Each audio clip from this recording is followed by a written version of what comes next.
नमस्कार दोस्तों, माइनिंग मंत्रा में आपका फिर से स्वागत है। इसके पहले वाले वीडियोस में मैंने आपसे introduction of open cast mining method को स्टार्ट किया था, जिसमें हमने बारीकी ढंग से आपको ओपन कास्ट में कैसे वर्किंग किया जाता है इन सभी चीज़ों को बारे में डिस्कस किया था। यदि आपने वो वीडियोस देखा नहीं है तो आप चैनल के प्लेलिस्ट में जाएँ या फिर आप सिंपली सर्च करें introduction of open cast mining method by mining Mantra, आपको वीडियो मिल जाएगा, आप चाहें तो देख सकते हैं। आज हम लोग बात करने वाले हैं condition favouring to open cast mining methods, यानी कौन कौन से कंडीशन होने के कारण हम लोग ओपन कास्ट माइनिंग मेथड्स को एडॉप्ट करते हैं। वीडियो को शुरू करने से पहले यदि आप चैनल पर नए हैं तो चैनल को सब्सक्राइब करें, और हाँ, यदि आपको नॉलेजेबल वीडियो लगता है तो आप डेफिनेटली अपने दोस्तों के साथ भी शेयर करें।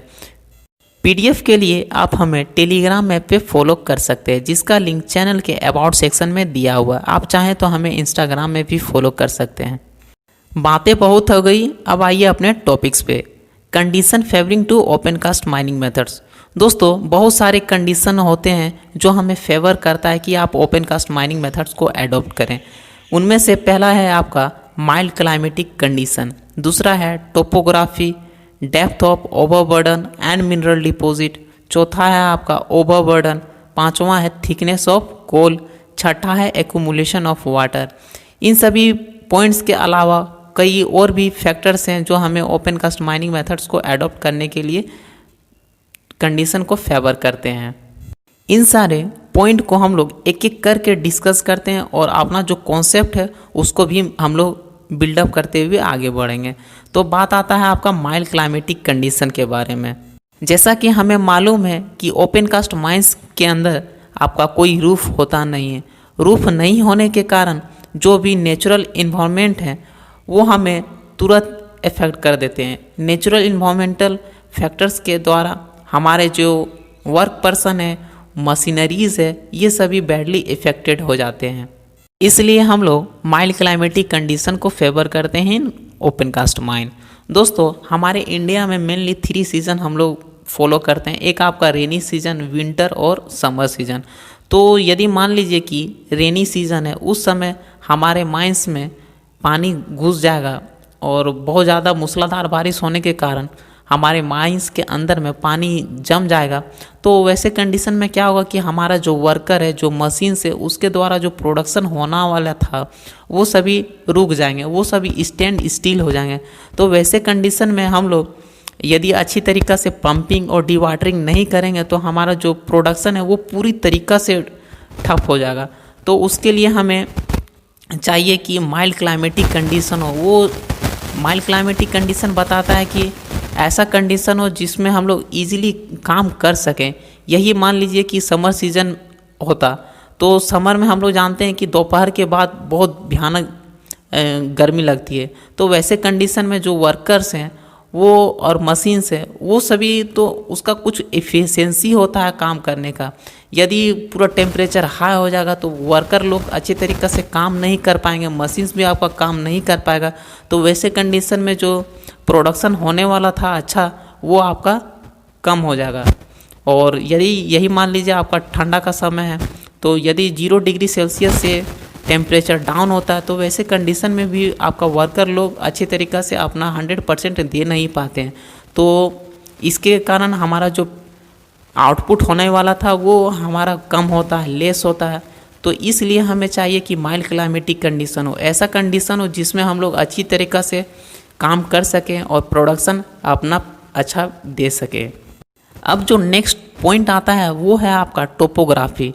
टोपोग्राफी से जनरली हम लोग नेचर ऑफ अर्थ सरफेस के बारे में पता चलता है, यानी कि हमारा जो अर्थ सरफेस है उसका नेचर कैसा है, उसका बनावट कैसा है, इसके बारे में हमें टोपोग्राफी से पता चलता है। टोपोग्राफी हमें मेनली जियोलॉजिकल और जियोग्राफिकल कंडीशन को बताता है। जियोलॉजिकल कंडीशन वैसे कंडीशन होते हैं जैसे आपका फोल्ड, फॉल्ट, डाइक, सील, ये सभी। और जियोग्राफिकल कंडीशन हमें ये बताता है कि वहाँ का लैंड कैसा है, वहाँ कोई माउंटेन्स तो नहीं है, कोई गड्ढा तो नहीं है। ये सभी चीज़ें हमें टोपोग्राफी के अंदर में समझ में आता है और हम लोग इसी चीज़ों का अध्ययन टोपोग्राफी में करते हैं। टोपोग्राफी को हम लोग शॉर्ट फॉर्म में सरफेस पिक्चर भी कर सकते हैं, क्योंकि यह हमें सरफेस में जो भी फीचर्स हैं, यानी कि कोई गड्ढा है ज़मीन, कोई माउंटेन्स फॉर्म हुआ है, कहीं झील है, कहीं कुछ है, तो वो हमें सरफेस फीचर के बारे में बताता है। तो इसलिए हम लोग टोपोग्राफी को सरफेस फीचर भी कर सकते हैं। दोस्तों, यदि हमारा जो टोपोग्राफी है, यानी कि जो हमारा सरफेस फीचर है, यदि हमारा लैंड वो लेवल में होगा, फ्लैट होगा एकदम, तो वैसे कंडीशन में क्या होगा कि हम लोग ईजिली हमारे जो मशीन्स है उसको हम लोग इंस्टॉल कर सकते हैं।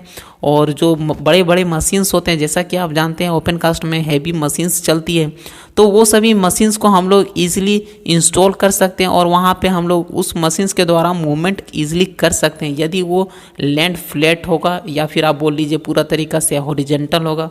तो मान लीजिए कोई हिली एरिया है, तो वैसे कंडीशन में होगा क्या कि यदि हम लोग चाहेंगे कि अपना जो हैवी मशीन्स हैं उसको हम लोग इंस्टॉल करें, तो वैसे कंडीशन में हम लोग को जो डिफ़िकल्टी आएगी, जो प्रॉब्लम आएगा, वो आप इमेजिन नहीं कर सकते हैं। उस हिली एरिया में हम लोग ईजिली जो हमारे हैवी अर्थ मूविंग मशीन्स हैं, जिसे हम लोग शॉर्ट फॉर्म में HEMM कहते हैं, वो सभी मशीन्स को अच्छी तरीक़ा से हम लोग इंस्टॉल नहीं कर सकते हैं हिल एरिया में, और ना ही उनके द्वारा जो मूवमेंट होना था वो भी अच्छी तरीक़ा से नहीं हो पाएगा। हमें जैसे ही हम लोग हिल एरिया में अपना ओपन कास्ट माइंस को ओपन करेंगे, तो वहाँ पे हमारा जो ओवरबर्डन है वो भी है, हमें ज़्यादा निकालना पड़ेगा, जिसके द्वारा हमारा जो खर्च है वो भी ज़्यादा एक्सपेंस होगा, और साथ ही साथ जो मशीन्स का मूवमेंट होना था वो भी अच्छी तरीक़ा से हो नहीं पाएगा, इंस्टॉलेशन मशीन्स का हो नहीं पाएगा।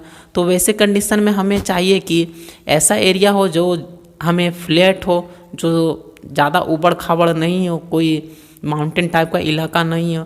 हमें चाहिए कि फ्लैट, यदि लेवल में कोई लैंड हो तो वहाँ पे हम लोग ईज़िली हमारा जो मशीन्स है वो ईज़िली हम लोग सेटअप कर सकते हैं और उसका मूवमेंट भी अच्छा तरीक़ा से कर सकते हैं। और साथ ही साथ जैसे ही हम लोग मशीन्स को इंस्टॉल करेंगे, वहाँ पे प्रोडक्शन भी हमारा बहुत हाईएस्ट स्पीड में मिलेगा।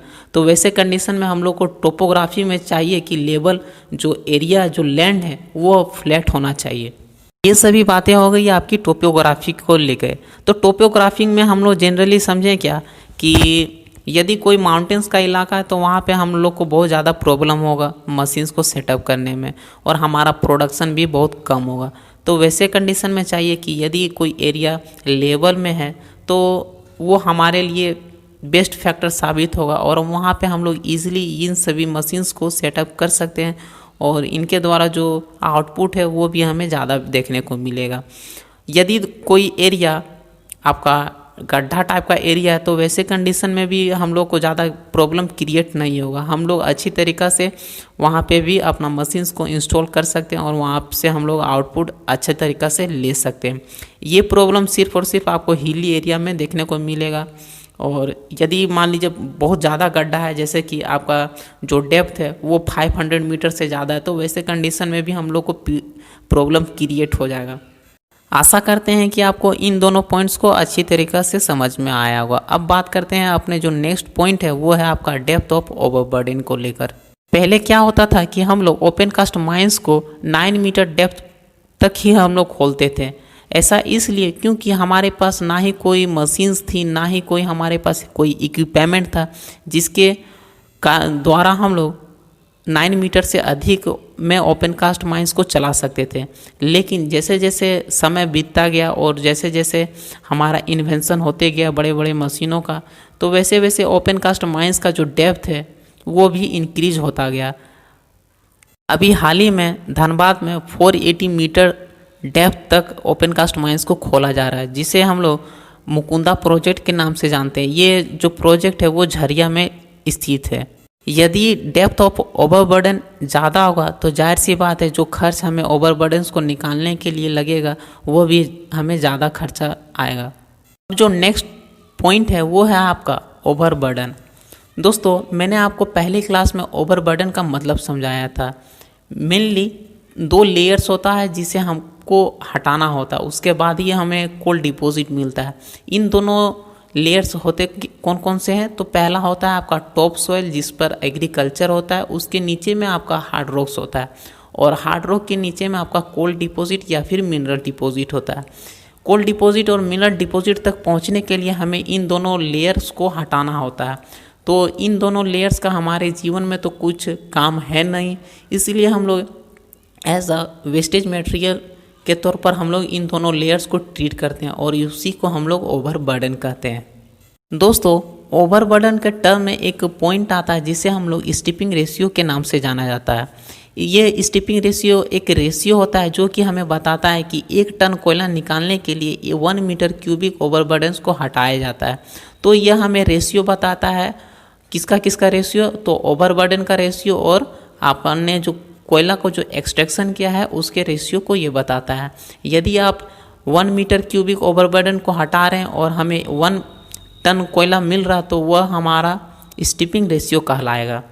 हम लोग जनरली 4:1 के स्टिपिंग रेशियो को बेस्ट स्टिपिंग रेशियो कंसीडर करते हैं। इसका मतलब क्या हुआ कि 4 मीटर क्यूब ओवरबर्डन हटाने के बाद यदि हमें 1 टन कोयला मिलता है तो हम लोग उसे वो जो स्टिपिंग रेशियो है उसको हम लोग बेस्ट स्टिपिंग रेशियो कंसीडर करते हैं। स्टिपिंग रेशियो हर माइंस का वेरी करता रहता है। स्टिपिंग रेशियो से हमें यह पता चलता है कि हम उस पार्टिकुलर माइंस में कौन से मशीन्स को चलाएंगे। जैसा कि यदि मान लीजिए किसी माइंस का स्टिपिंग रेशियो 1:7 से लेकर 10 तक है, यानी कि 7 मीटर क्यूब से लेकर 10 मीटर क्यूबिक ओवरबर्डन्स को हम लोग रिमूव आउट करते हैं, उसके बाद हमें यदि 1 टन कोयला मिलता है तो वैसे कंडीशन में हम लोग कौन से मशीन्स का यूज करेंगे, तो वैसे कंडीशन में हम लोग ड्रैगलाइन का यदि यूज़ करेंगे तो वो हमारे लिए बेस्ट साबित होगा। ये सभी बातें हो गई आपकी ओवरबर्डन्स को लेकर। अब जो 5th पॉइंट है आपका वो है थिकनेस ऑफ कोल। दोस्तों, जैसा कि हम लोग जानते हैं हमारे कंट्री में कोयला का फॉर्मेशन ड्रिफ्ट थ्योरी के वजह से हुआ है। ड्रिफ्ट थ्योरी के वजह से बहुत ही कम वेरिएशन हमको थिकनेस ऑफ कोल में देखने को मिलता है और साथ ही साथ ड्रिफ्ट थ्योरी के वजह से जो कोल का जो सीम है वो इंक्लाइन मिलता है हमें। यदि कहीं पे कोयला का जो सीम है वो फ्लैट होगा तो वैसे कंडीशन में हम लोग को open cast mining method is the best option for us. अब लास्ट पॉइंट है आपका एक्यूमुलेशन ऑफ वाटर, यानी कि पानी का जमाव। दोस्तों, हमें चाहिए कि माइंस के अंदर में पानी का जमाव बहुत कम हो। मेनली माइंस में एक्यूमुलेशन ऑफ वाटर होने का 2 रीज़न होता है। यदि वो माइंस कोई रिवर के आसपास में है या फिर वो माइंस किसी सी के आसपास में, तो वैसे कंडीशन में सीपेज ऑफ वाटर होता है और इसी के कारण हमारा माइंस के अंदर में एक्यूमुलेट हो जाता है पानी, यानी कि पानी का जमाव हो जाता है, जिसे हम लोग डी वाटरिंग या फिर पंपिंग करके रिमूव आउट कर देते हैं। ये सभी बातें हो गई आपकी condition favouring to open cast mining method. तो आपको वीडियो कैसा लगा आप हमें कमेंट करके ज़रूर बताएं, और किसी तरह का भी डाउट होता है तो आप हमारे कमेंट सेक्शन में डेफिनेटली कमेंट करें, मैं उसका रिप्लाई करूंगा। और जहां तक संभव होता है मैंने आपको अपना बेस्ट देने का कोशिश करता हूं। दोस्तों, आपसे निवेदन है यही है कि आप चैनल को ज़्यादा से ज़्यादा शेयर करें और चैनल पर नए हैं तो चैनल को भी सब्सक्राइब करें। धन्यवाद, मिलते हैं अगले वीडियो में।